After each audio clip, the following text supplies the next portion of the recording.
Alright, good evening everyone. Welcome back to Unstable TV for another event from the SEA scene. Today's going to be a little bit different to our normal cast here on Unstable TV, but it's definitely going to be worth it. We are actually covering the BSG tournament for se2c.com at the moment.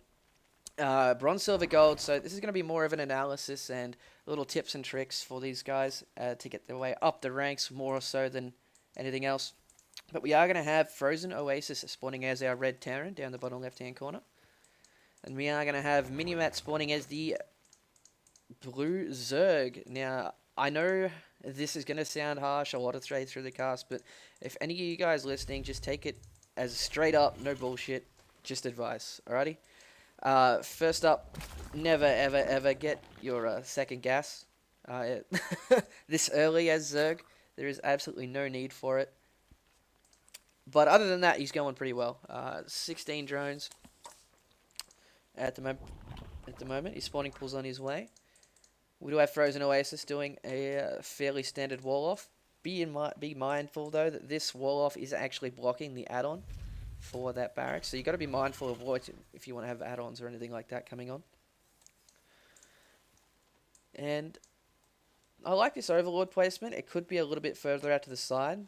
As you move up the leagues, you'll probably find that more and more Terrans will start scouting around with these couple of Marines. It could get picked off early, and it's very, very frustrating to deal with.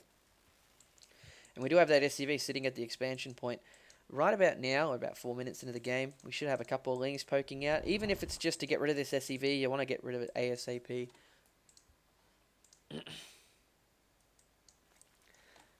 So, realistically, I can understand the thought process behind minimat here.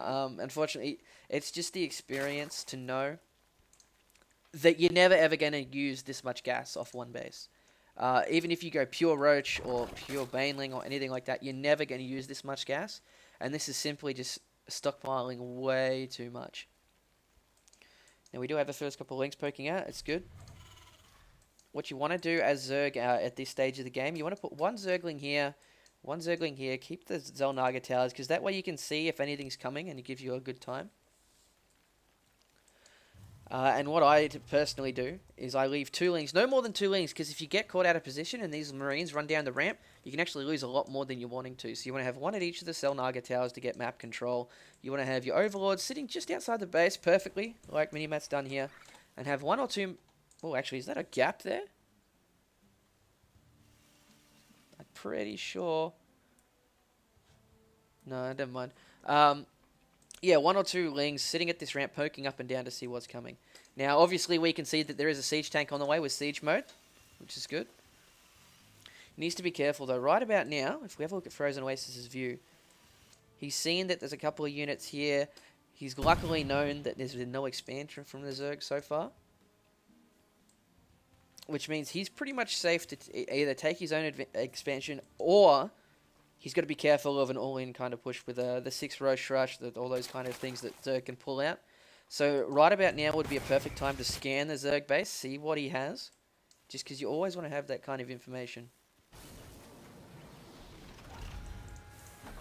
Because we can see here Frozen will be safe from a little bit. You want to have this tank a little bit further back because Roaches will be able to hit him from the low ground here. So you want to have it far enough back that you can... The range still encompasses the bottom of this ramp and a little bit like that, but it's out of range of anything that's going to poke up the ramp and hit you. So far, you really want to be expanding about... If not now, a little bit earlier than this as Zerg. It's pretty much as soon as it's safe to do so, you want to take that expansion, because otherwise you will be lava starved. And I can say here, this is really going to come back to hurt him all the way through this game here for Minimat. So he is pushing out with these few roaches. Right about now, you'd want to be just putting pressure on the Terran. He knows that he's only got 1 base still. Just even putting a couple of roaches hitting these rocks gets it down for later on in the game. And it will force Frozen to be on the back foot. Knows he's got pressure coming here. Now, he only does have 3 tanks and a few Marines. So what Minimat could do in this position is there's no way he's going to win this fight with 3 tanks here. So what he wants to do, he wants to try and split up these forces and give himself the safe opportunity to expand. Now would be a really, really good time for him to expand. But what I would do is I'd put about 5 or 6 roaches on the back rocks here, try and get these tanks to get moving. And at the same time, you can put pressure on the front as well. If there's still one tank up here, you got to be very careful. But as you can see, these roaches did take quite a bit of damage, so he's going to have to pull back. I don't think it's still wise to pull all the way this back.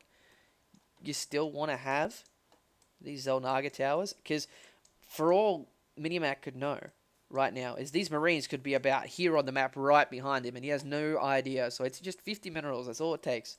50 minerals, one thing here, one in there. I'm stressing it a lot because I think I can't tell you how important it is for that to happen.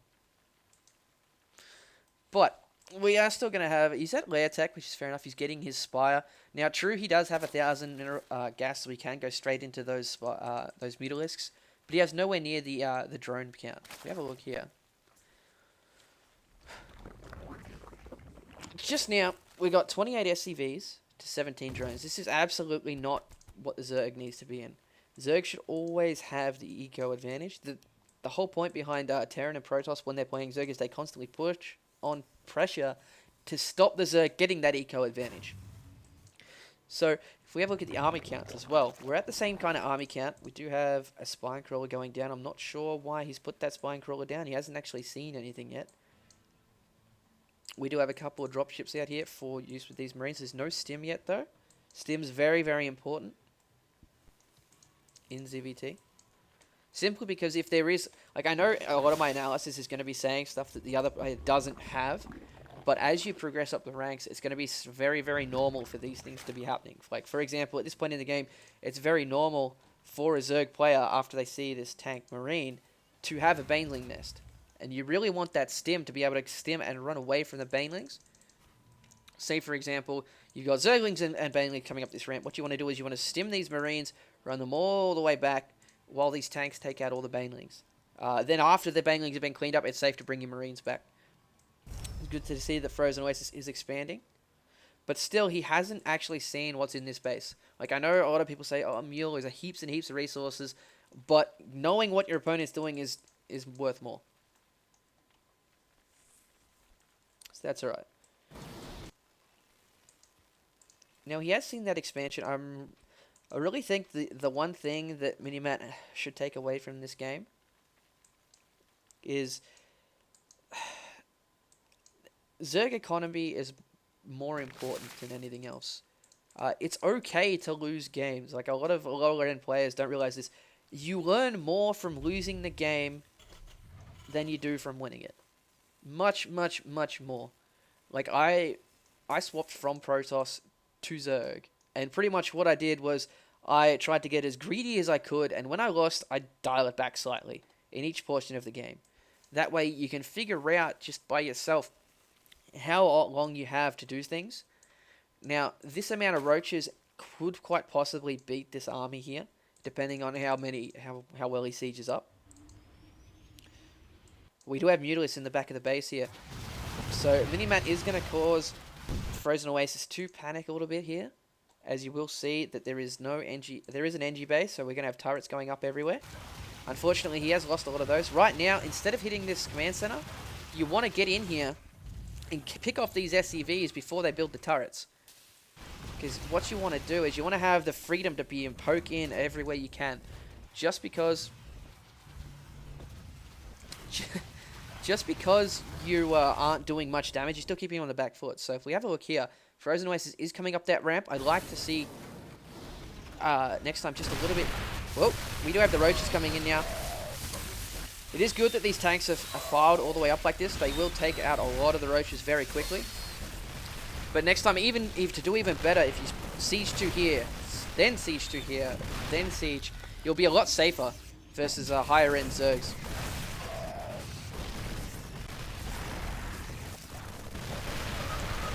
And that is going to be GG. So hopefully Minimat can have a look at the VODs and just pick up a couple little things. That is the whole point of this tournament, to learn new stuff. So I'm just going to save this VOD and get into our next game.